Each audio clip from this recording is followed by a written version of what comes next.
શહેરમાં ડ્રેનેજ અને પાણીના કામો માટે પાલિકા દ્વારા વિવિધ વિસ્તારોમાં કરવામાં આવેલ ખોદકામની બેદરકારી ફરી એકવાર સામે આવી। જૂના પાદરા રોડ પર રાજેશ ટાવર નજીક ડ્રેનેજ માટે ખોદકામમાં આવેલા એક ખાડામાં એક યુવાન ચક્કર આવતા ખાડામાં ખાબક્યો હતો।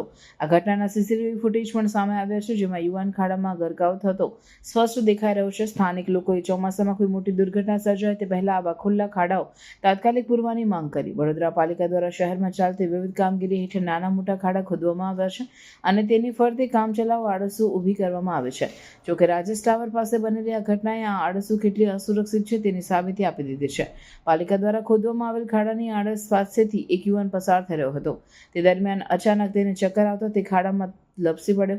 ખાડા ફરતે લગાવેલ પતરા વચ્ચે બાંધેલી પટ્ટી તૂટી જતા યુવાન સીધો ખાડામાં ગરકાવ થઈ ગયો। આ ઘટના બનતા સ્થાનિક લોકો મદદ માટે દોડી આવ્યા અને યુવાનને સુરક્ષિત રીતે બહાર કાઢી લેવાયો। સદભાગ્યે યુવાનને કોઈ ગંભીર ઈજા થઈ નથી। રાજેશ ટાવર રોડ પર પાલિકા દ્વારા ડ્રેનેજ લાઇન ખોદવા માટે ખોદકામ કરવામાં આવ્યું છે, પરંતુ ચોમાસાની શરૂઆત થઈ ચૂકી હોવા છતાં મોટા ભાગની કામગીરી હજી અધૂરી છે। હવે આ મામલે તંત્ર દ્વારા બેદરકારી દાખવનાર કોન્ટ્રાક્ટર વિરુદ્ધ શું પગલાં લેવામાં આવે છે તે જોવું રહ્યું। નાગરિકોની સલામતી માટે આવા ખુલ્લા અને અસુરક્ષિત ખાડાઓ તાત્કાલિક પૂરી દેવાય તે અત્યંત જરૂરી છે।